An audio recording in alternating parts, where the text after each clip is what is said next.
The ingredients that you will be needing for the Danish puff pastry are 2 cubes of butter or margarine. You'll need 2 cups of flour, and that will be separated.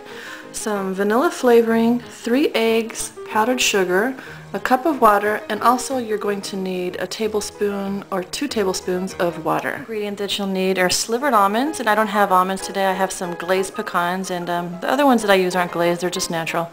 And I'm going to use these because that's what I have.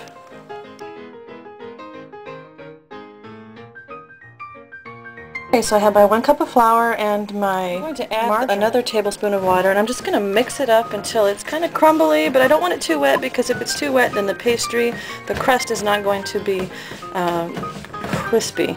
It'll be kind of soggy. It'll be good if it's just about like that. You kind of got to feel it. I have my dough rolled up into balls, and it doesn't look perfect, but it's definitely done. It's harder with one hand. And I'm going to press down. I'm going to put them all in a circle, and I'm going to press down on the dough, making it about, I'd say maybe 1/4 or 3/8 of an inch thick. And so I'm going to do that. I have my dough patted down. I also sprayed the pan with nonstick spray, and it doesn't look perfect. It doesn't have to. It's going to look better in the end when it has all the filling and whatnot on top of it. So what I do now is I stick this in the freezer while I cook the filling to keep the pastry nice and chilled. I have 1 cup of water and 1 cube of butter, which is a 1/2 cup, and I put that on the stove to boil, and I'm going to get my mixer ready near the stove. It's easier near the stove. I have my mixer ready, handy. My water and butter is coming to a boil. I'm going to turn that off. I'm going to add 1 cup of flour, and I'm going to mix it. And just mix that until it gets really. Don't forget your teaspoon of vanilla.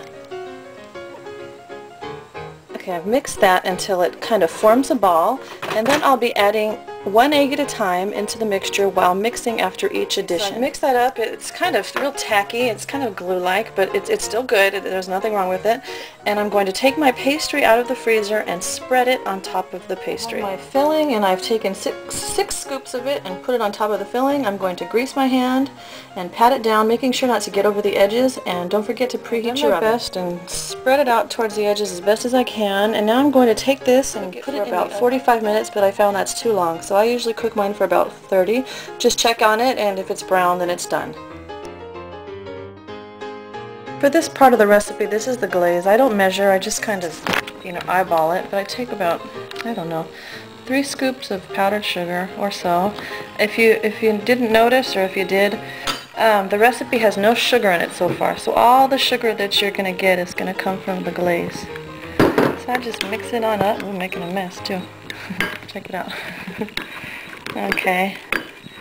And I use water for my glaze, because if you use milk, it's a dairy product, and it's best to store this out in the open, and you don't put it in the refrigerator because it kind of ruins the texture.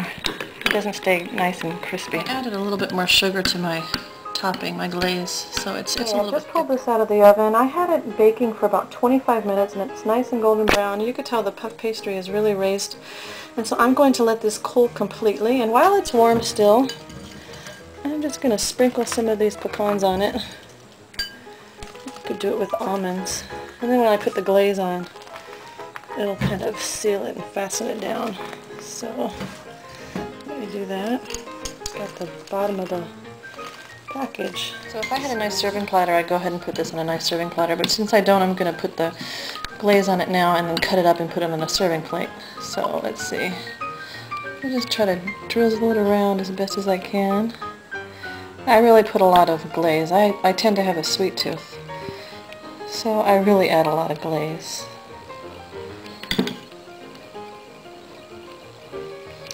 And get it towards the edges too, especially. Oh, it looks yummy. I spread all my glaze on there, and this really is a nice dish.